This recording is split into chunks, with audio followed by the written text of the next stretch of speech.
Hi, hello, everybody. Do you hear me? It's okay? Yeah, I think so.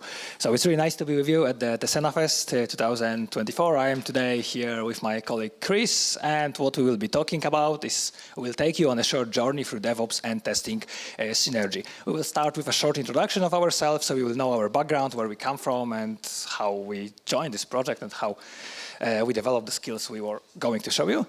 Then we will do some introduction to DevOps, very short, but to make sure we are all on the same level with the knowledge regarding the DevOps, or at least we have some basic knowledge, because probably you hear this keyword many times in the past.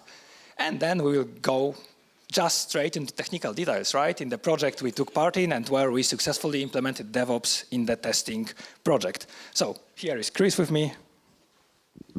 Yes, hello everyone. My name is Krzysztof. I studied computer science on Warsaw University of Technology, and for more than 7 years I was working as QA and test automation specialist. And last 3 years I'm working as a DevOps in Quality Minds. And during that time I had opportunity to cooperate with some biggest companies in insurance, banking and e-commerce sectors. And yeah, basically that's it. So back to... And very similarly as Chris, I also started as a software tester, then switched to a test automation engineer. I got a little different background in case of studies, but what connects us is that we both work now as a DevOps in the same project, even though we share some similar experience. And in this project, we started with different roles, because Chris as a tester, I joined as a DevOps. We got some common understanding of the problems we faced during the time we've been working there. So we are talking about the journey. Yesterday when we come to Prague, we see a lot of people commuting on a bicycle, cycling. I'm pretty sure you are here very good in sports and also biking, but you probably notice you will never see on the streets bicycle working like that. This is kind of a metaphor we'll start with, because that's how many companies worked before the DevOps model were introduced. So two people going exactly into opposite direction, operations team and development team. What they want to achieve is completely different, because they got different managers, different KPIs, different targets, different goals, and different people they need to satisfy with their work. And altogether, in the end, they work in the one company and should deliver the client the final product.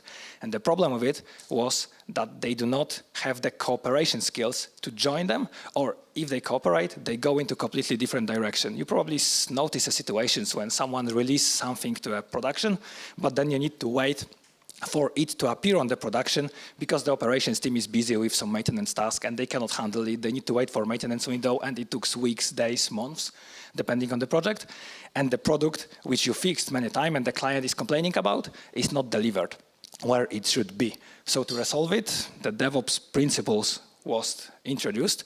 And as I mean DevOps, I mean a set of principles. I'm not meaning a people that are called DevOps, because it's very famous that you call now your system administrator DevOps, or you call your developers DevOps because they do CI/CD pipelines. DevOps is a wider word. It should cover more set of principles, methodology, and kind of a cultural shift in the company, that the teams are working together under one manager. They're working in an infinite loop to deliver the best quality of the product. So to make it maybe more metaphorical and do not go deeply into theoretics, let's go into some culture reference, I would say. So you in Czech are very famous from its Pilsner. You may think of a Pilsner as a very good development team, maybe not a Pilsner beer itself. So in the Czech market, Pilsner is the most popular, but worldwide, there are clients that like different types of beer. So English, for example, with stout will go, right, Phil? I'm pretty sure, yeah. So the development team needs to experiment, needs to find the best recipe, but of course, during the development time, they will fail. And if they deliver perfect recipe, of course, they need to deliver the good beer. So that's what development team does. From the other hand, we have an operations team, which can be understood as knedliczki. Traditional recipe, the best one, of course, make your grandmother. And the recipe from your grandmother is you put some of this, and some of this. So nobody knows how much you need to put, only she knows. It's always like that.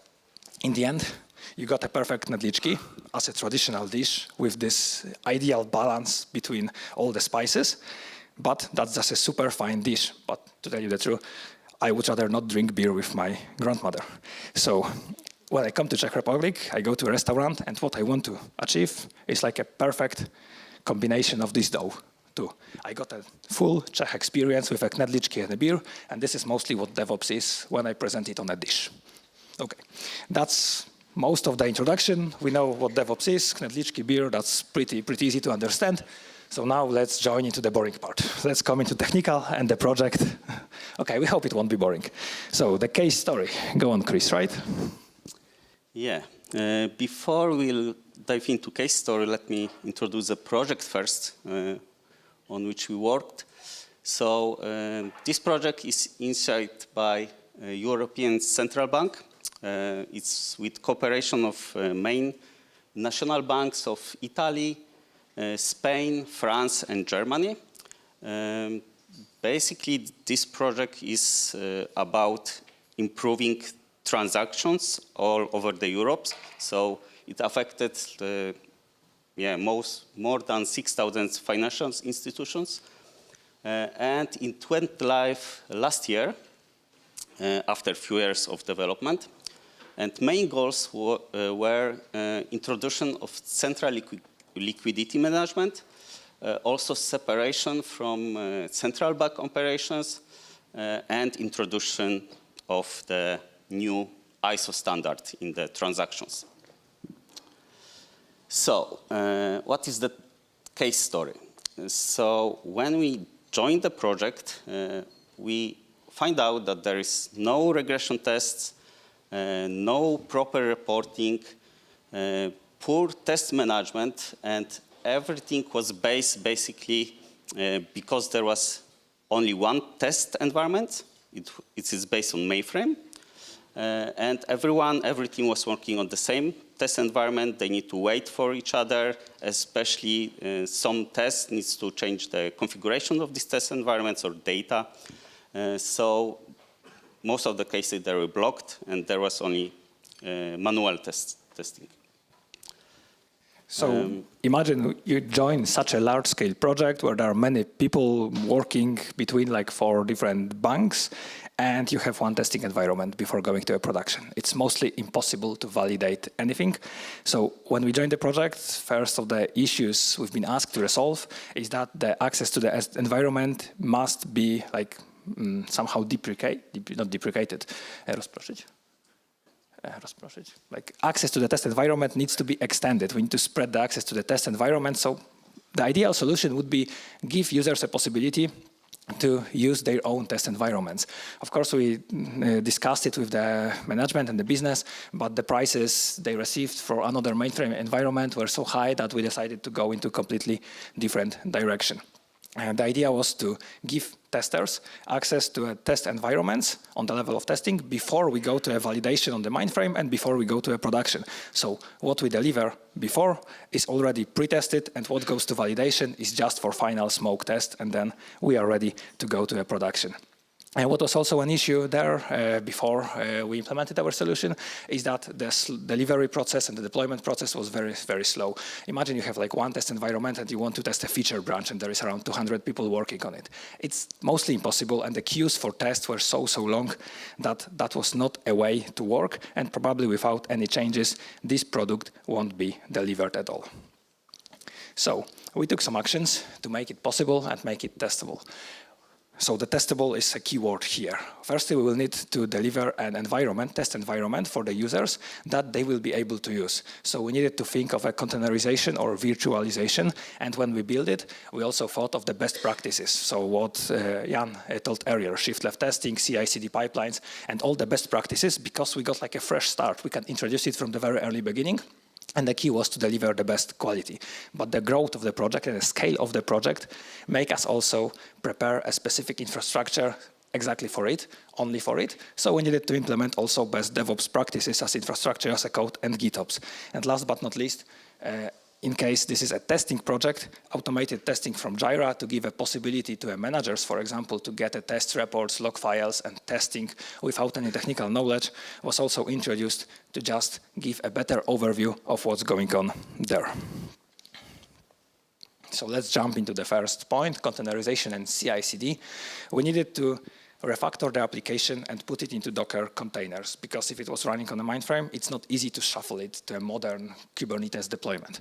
We needed to prepare the pipelines, we needed to prepare the code, and I will show you in a moment how the architecture of the application looks like. But to achieve it, we also needed to have some small infrastructure at the beginning where we can store our CI/CD tools, where we can store our repository manager, LastNexus, and when we can store the applications itself and test for working. The application, the big game changer in this project was a rancher. We'll show you how this looks like and what possibilities it gives to testers, and also the pipelines to execute the test packages. So this is kind of a scratch, puzzles that testers can use just to execute the specific tasks of the tests on demand. Yeah, and a big part of our solution was customized configured test environments. So each tester got a possibility to deploy any version of test environment with any version of components. It can use mocks if needed. And the deployment of such test environments took like up to 5 minutes. So that was really fast change and fast way to test the changes provided by developers. We also introduced ready-to-use pipelines for the regression tests. So tester got a parameterized pipelines where they can specify tags, for example, for special use case or feature or whatever they need, and they can set the regression tests in few steps, actually.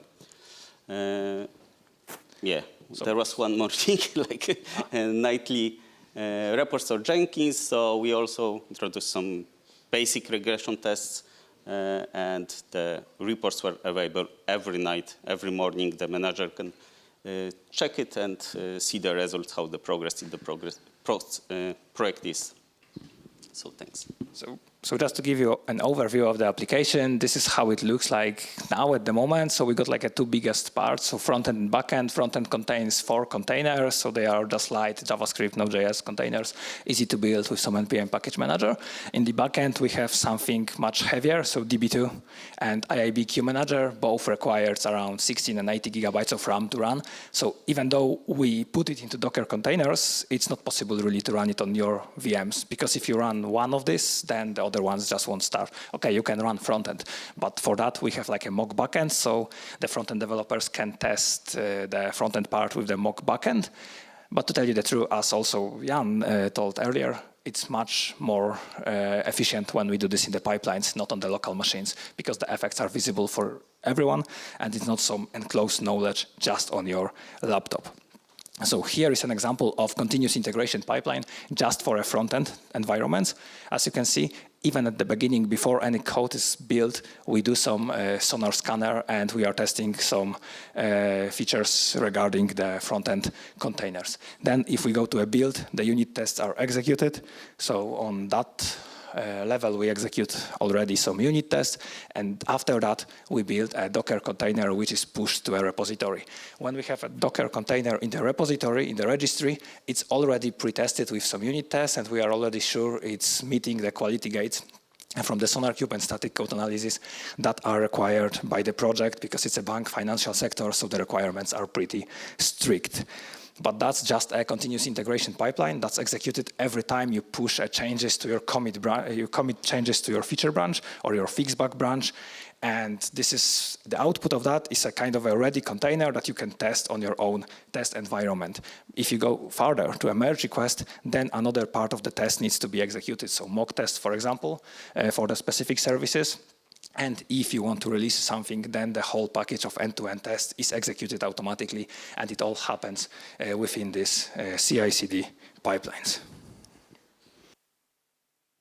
So yeah, let's us show you how easy the deployment of test environment is. So tester just needs to specify the name, specify the namespace. It's usually the same like a name.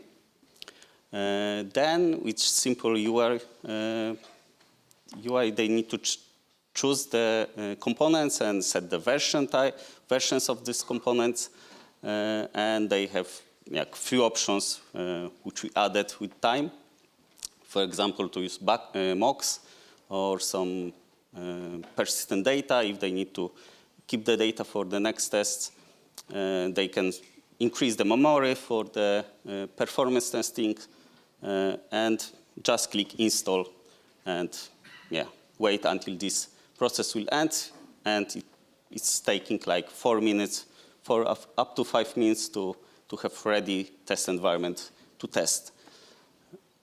So yeah, that's easy. So when we are on the next slide, you can see that what happens in the GUI, so what you are clicking is just like a layer on the top of the Kubernetes. Rancher by SUSE is an open source tool you can configure the Helm charts to give you a nice UI and answer the questions of what you want to deploy. To tell you the truth, it's pretty nice, especially if you got like some software manual testers that do not want to get deeply into console and deployment with Helm, which is not very nice without the usage of Bash. And with the UI, you are able just to deploy your environments, which you see on the left, but also all other required Kubernetes resources like services, node ports, some ingresses, service accounts, role bindings, etc., etc. But everything happens without your knowledge. It happens just underneath. It's kind of a layer we prepared. So we are sure that every of the test environment is configured the same way. The connections between services works, and we got the emulation of the test environment within our infrastructure. Okay.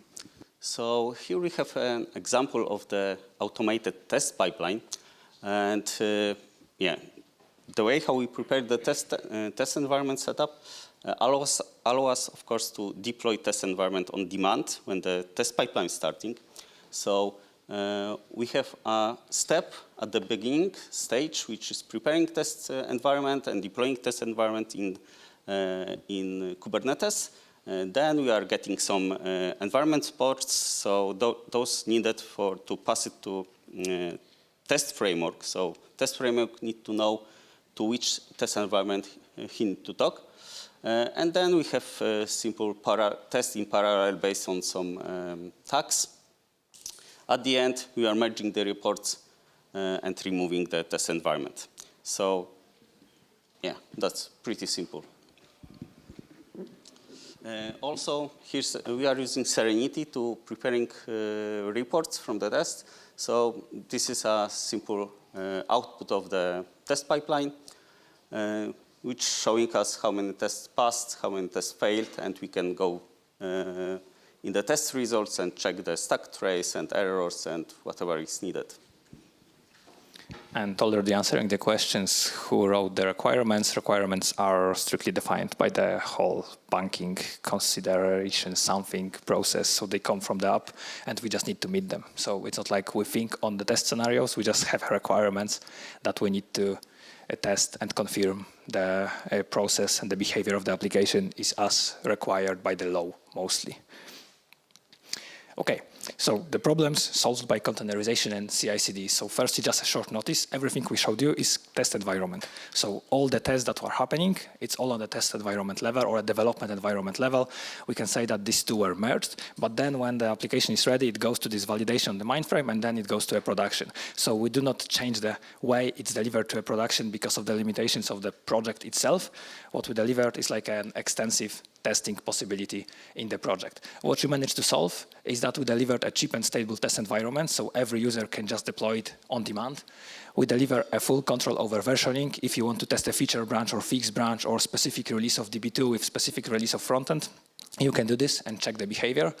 We released and deployed automatic pipelines, so we've been able to deploy the test environment within the CI/CD pipelines, but also on demand, as shown on the Rancher. And also regression tests running daily, not dependent on any test env, because you can run your regression test on a specific test env, but you also can deploy a specific configuration with the SAH of the commit. So if you want to repeat that test environment, you always have a commit version, so you know which version of the software were you testing, which version of the data were you testing. Yes, so also it's worth to mention again that we solve or switch the test, moved to the left. So before the mainframe environment, testers or developers can test their stuff on the virtualized environment. It speeds up the process. They don't need to wait for the results on the mainframe. They don't need to wait to mainframe change to get the environment to test. They can set the RAM for the performance tests. So that sometimes there are really heavy tests which need to be optimized. So test environment need to be optimized, and they have possibility to do it by their own in the UI. And also, like we said before, it's possible to test, for example, only front end because they can use mock. They don't need to deploy actually any versions of backend to test front end, and they have option to speed up stuff. And of course, the other way around, you can just test backend without testing frontend, but this we will cover further. So what we showed you already is kind of an effect we achieved after some years of work. So it's not so easy to build like the whole infrastructure. For that, we need to have some tools, we need to have the infrastructure, we need to have clusters, we need to prepare the Kubernetes, and to achieve it, we needed to bring also, in the meantime, during that stuff with testing, a lot of DevOps practices. One of them is infrastructure as a code, very nice, but regarding the project limitations, we were not allowed to use Terraform. It's a bank, we cannot use any cloud there because the environment was like that. We based our solution on an on-prem VMware machine, so the VMs were delivered, but the configuration of the VMs were on our side, and for that we use Ansible with AWX runner. And that make us sure that depending on the cluster that we have, between different clusters that we deliver, we have exactly the same configurations, we have exactly the same package versions. When we execute any update or apt update or any other Docker update, we go with every node. And after that, we are sure that the DB2 developer or IAB developer or front-end developer are running their test environments on the same machines. Like not exactly the same machines, but the same configured machines. That gives us fewer downtimes. Changes were traceable and easy and fast because you can commit every change and you see it in the code, and then in the runner you see the logs out of every run. And within that, we also needed to do some applications supporting testing, so like Jenkins, like GitLab CI, like some agents like Selenium Grid, because also we use Selenium. Playwright is of course much better, but it's not possible there. It's used, but only a little bit. And with that, we used the GitOps with Argo CD to manage all the applications in our cluster, so we have a full control over the changes that are going there. So in general, the trend is that we put everything in a code. We have a single point of a failure, which is a code. When the source code is somehow removed, then we have an issue. But in any other case, it's pretty nice because we have everything in code, so every change is in code. And that's kind of a direction I think most of the IT delivery process is now going. Here is just the list of the clusters we have, just to show you some numbers regarding the cores and RAM. So pretty much resources, and there's like 100 nodes, so we can imagine if you need to upgrade Docker on 100 nodes, human will sooner or later make an error doing that. Computer, probably not. Computers are made to do one instruction 100 times, and humans not really. And that's why infrastructure as a code was really crucial to be able to have any control over what's going on there.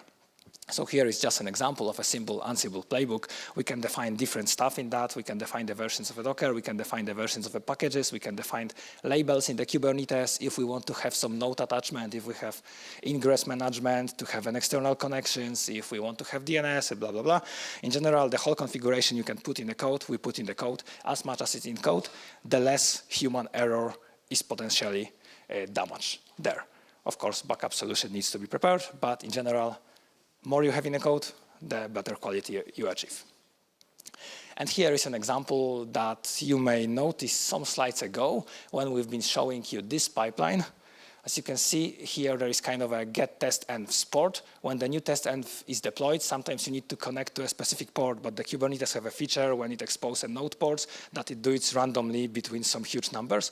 So you need to get these numbers into your test to get them, pass them as a parameter to, for example, connect a debugger, connect some logger, and get some information. And to achieve it, we deployed, for example, a simple API application that allows us to have a control over the ports that are deployed and automatically within an API call return a response. So if you want to connect to DB2, you just put a number, call an API, and you get a DB2 connection port with an URL, nicely formatted, and the password and stuff. Yeah, actually the tester can just use the environment name of namespace name, and they will get all the configuration what they need for the test automation from this API service. Exactly. So this is just an example of GitOps. Again, everything underneath is defined in the code. This is just a Helm chart with services, service accounts defined, and the HA mode, because we have like a 3 pods running. So when one is killed, 2 other are responsive. But in general, it's just an overview that the GitOps also was implemented for that, for Jenkins, for Nexus, and for many other tools we have within the project. So what we solved with that is mostly the access to an environment. Now we have 5 clusters, 100 nodes, the access to an environment, the resources are present. So if you need test environment, you have a test environment, you run new test environment, you are sure what you run is exactly the same when your colleague run it on a different cluster, if, of course, he or she is using the same version of a software. So we got a consistency. Overloaded test environment, the problem does not exist anymore because we provided the infrastructure at scale and long time to deploy. Now it's solved with Argo CD, Rancher, CI/CD pipelines, or any other tool we had in the project. So within the minutes, the test environment is ready on a demand. And now I'm passing it to Chris to talk a little bit about the test management, right? Yes, right. We work in the project with the tools which we introduced for some time already. And because of our close cooperation with tester developers and management, we noticed that there's another issue. So test management was really time consuming for them. So the Serenity reports was not enough. They could not check the previous results or compare them. They prepared some Excel sheets with that, and yeah, that was not optimal, and they held them back, so us, because we are working. And we try to address this problem, but we face some, we need to follow some rules. So for example, this is a big public corporation, so any change request, so any introduction of new tool will take ages there, so we could not use anything new. So we knew that Jira is in use there, so every requirements and bugs were reported in Jira. So we proposed that we'll use Jira for test management. And also we need to think about air-gap network, so we could not connect to any internet resources. So that was also a problematic way, because we need to choose specific version.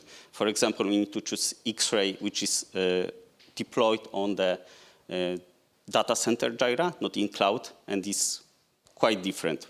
So, and also we notice at the same time that many of non-programmers testers, or maybe business people, have a bit struggling with configuration of VDE, of the test automation running from their local machines, and we help them all the time to fix those issues. But at the same time, we thought that maybe we can do something about that and make their life easier. We thought about how to start automated tests directly from Jira.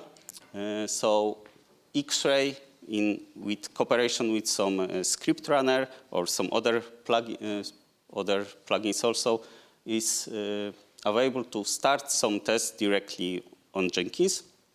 And we can change the Jira behavior or add some fields or pop-ups there to set configurations for such tests. So we need to pass the parameters to the test framework first.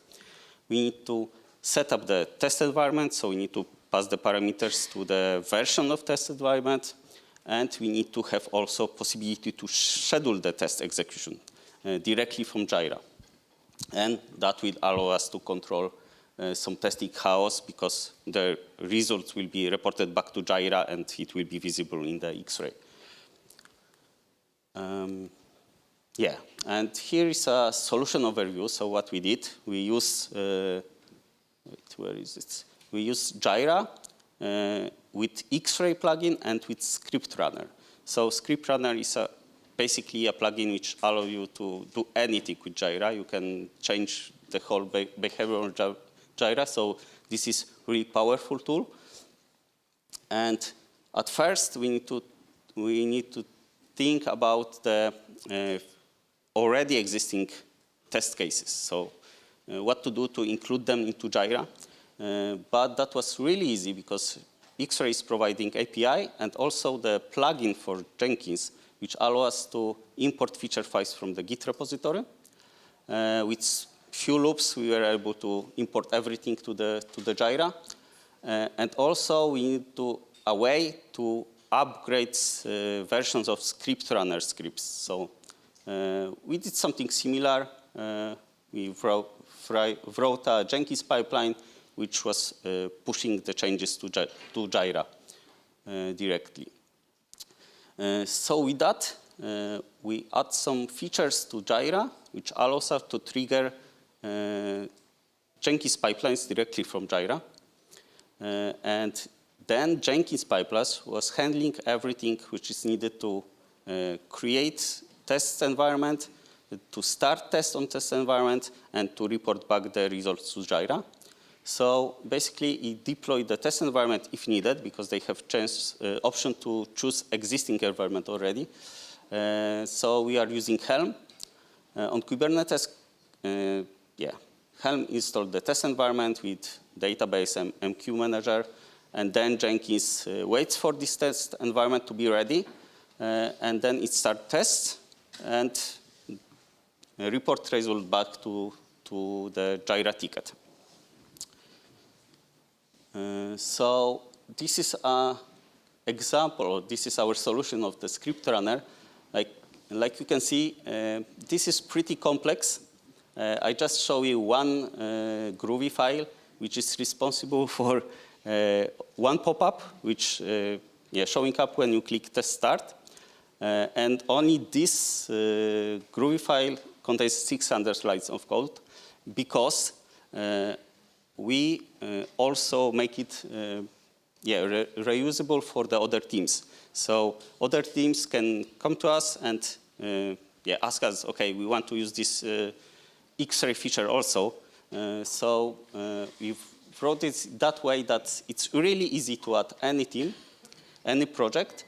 We just need to prepare a configuration file with some links to the Jenkins pipeline, with some options for regular execution. Maybe we don't want to allow users to run tests in the weekends. And this is the list of the fields which we'll see in the test start pop-up, which I will show you right away. So yeah, that's basically what we have in the project. Only few fields. First one is a test environment. The testers are able to run specified newest test environment, so the always newest version. They don't need to specify any version of database of MQ. And in config, they're just passing the parameters to the test framework. So there are many parameters which they can include here. And also, second option is to deploy new test environment which is specified. So, for example, we want to use latest MQ manager, but with the specific database version, and they can just provide here an additional parameter, and such environment will be used.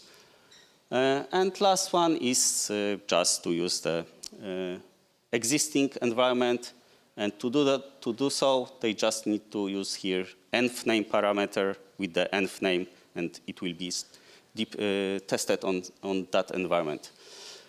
Also, there is an option to start regular execution or to start test later on at specific day. So we can start the test right away, we can start test at the specific date, at specific time, or we can set regular test execution on specific days or day.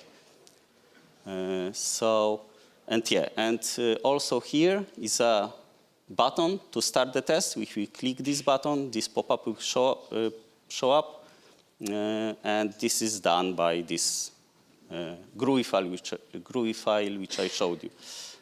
And also, we already using Cucumber, so it's really easy for the non-technical people to just write some test cases. So business guys also can easily write tests and start them by them own without struggle to configure the test IDE. So and this is actually the Jenkins pipeline, which is starting the test and reporting the results back to Jira. So we have optional test stage to start the test if they need to, if they want to have a fresh environment. Then we are updating the test execution, which contains the results. So we are posting there, for example, links to the Jenkins pipeline, some links to the artifacts which are produced in Jenkins, some console logs, and stuff like that. Then we are importing the feature files from Jira back to the framework.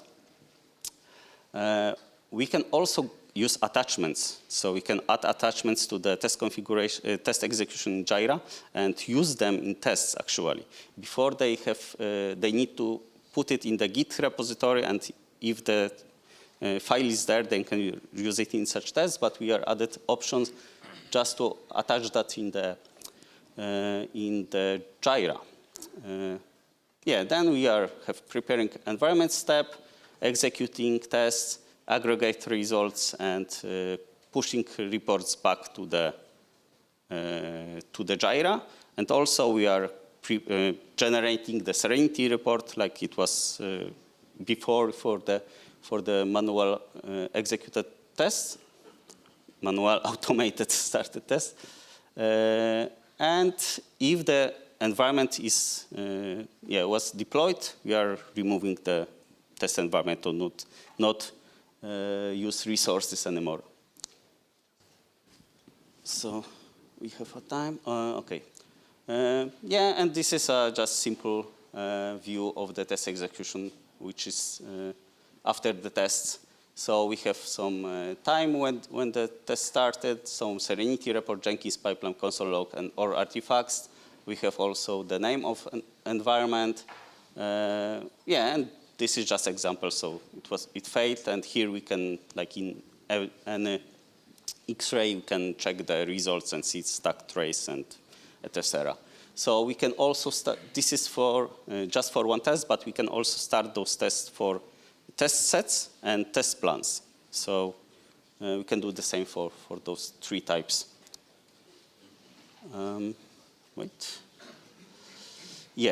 And what we achieved with that. So the test management for the testers and test managers is much easier now. So they can track the results.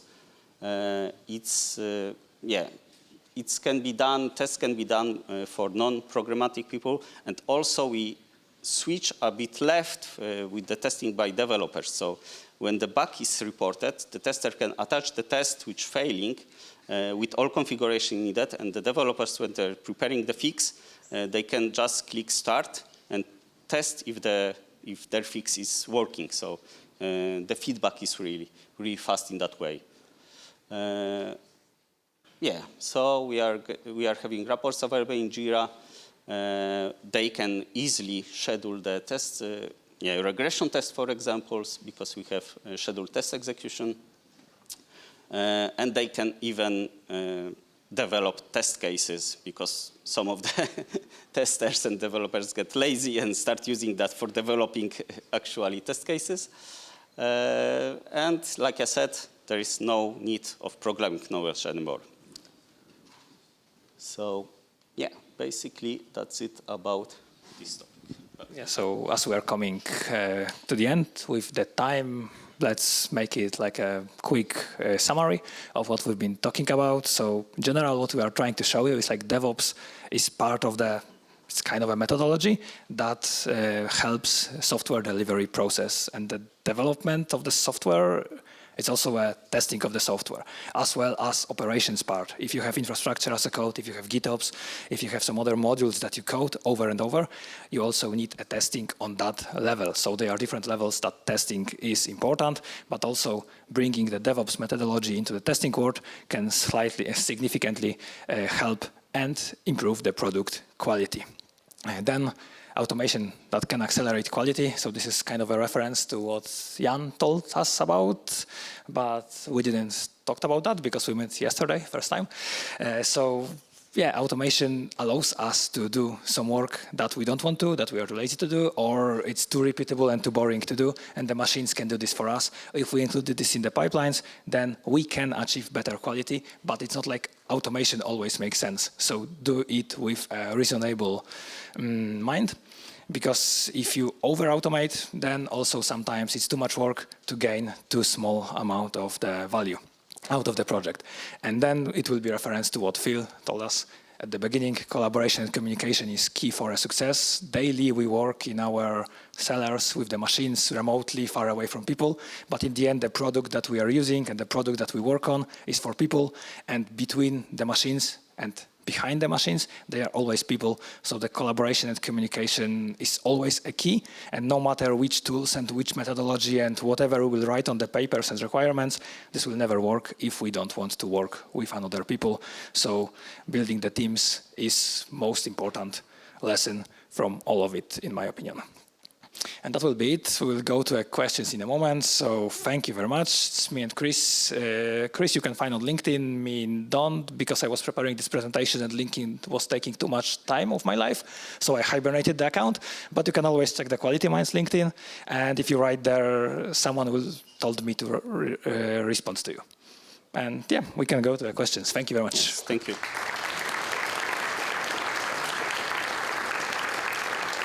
So, ladies and gentlemen, these were Mr. Grabowski and Piasek from the Quality Minds company, and now questions and answers, and then we have a 10 minutes break, only 10 minutes. Thank you. Okay, we'll try to make this QA session a little bit short, as we have around the table at 5 today about the CI/CD. So if you like the presentation, or if you don't like the presentation, even better, then you can come and talk with us, to us about the CI/CD processes itself, give some feedback, and also generally discuss the topics of CI/CD. And we are very interested to hear what you have in mind about that. And let's start maybe with the first question. What about the data? Usually in banking project, everyone wants production like data, which is a big and needs to be anonymized. Yes, so here the data that we stored, that was also kind of a problem in the project itself, because of the consistency of the data, because of the changes in the data. When you do some tests, you usually write some output to the database, or you modify some data. You want to check how the database will behave if you remove some kind of a data. We got some preset of the data that was prepared specifically for the different types of a test scenario, and they were included into some specific tags of a Docker image. So you can build a DB2 image with a specific type of a data, so for a liquidity transfer, for some transfer management, for some cash flows, etc., etc. Different presets of the data were prepared, but if you want to run an empty DB and populate it by yourself, it's also possible with some SQLs delivered there within the project. Right, so we have like a DB there when I showed you on the graph, but it was not like there is one version of a DB. DB was pre-populated with some specific tags for the project, and also if you want a clean one, it's also possible to do this. Second one is a very good one. If you remove the environment, how can you analyze any bug? It's a part of the presentation we cut out because we needed to have time for that. Kubernetes clusters and the monitoring and logging, it's pretty complex topic, but in general, you are able to build on the Grafana stack with a Prometheus, Grafana, and Loki, for example, kind of a tool set, kind of an environment, ecosystem, let's call it like that. that when you run anything on the Kubernetes cluster, it always stays in a log. So you collect the logs, you of course have some retention policy, but you are always able to check the logs of the containers, check the logs of the environment, and we also use a Dynatrace for that. So if something was in the cluster and it's not there, we can easily come back and see the state of the cluster that was 3 days ago and check what was going on in the container, what was the logs inside the container, what were the files in the container, of course only the ones that are configured because we don't want to collect rubbish. But also we can check, for example, the usage of the resources, if the application under performance test didn't pick up too high or more than we expected. Yes, and we can always deploy the same environment which was used in the test. So we are keep all images in our repository so they can get back to this, which was used in the test. Okay, how long time takes to prepare test environment and which data volume you have there as this data prod like? So I think that was answered like previously with the DB2 because the data are like delivered from a different team, so it's not kind of an hour work. Yeah, we have DB2 developers and IIB developers, and they preparing the data which need to be included in the specific Docker image, which is used then in the test environment. And test environment takes like 4 or 5 minutes to start, because we already, in building process, we already initializing DB2 to cut this time. Okay, so last question. I can imagine that an app has many third-party integration. Do you have mocks also to them, or it's handled differently? So, no, we don't have many third-party integrations. This is a first step of testing. On mainframe, there's many other systems. For example, COBOL code is also used in the processing of the transactions. And the test environment has only 2 components, basically the backend test environment, so database and IIB. IIB is processing the message, so transaction, and the results are reported or included in the database. So the test framework actually checking often if expected data is in the data table. Okay, so that's it. Thanks a lot. Thank you.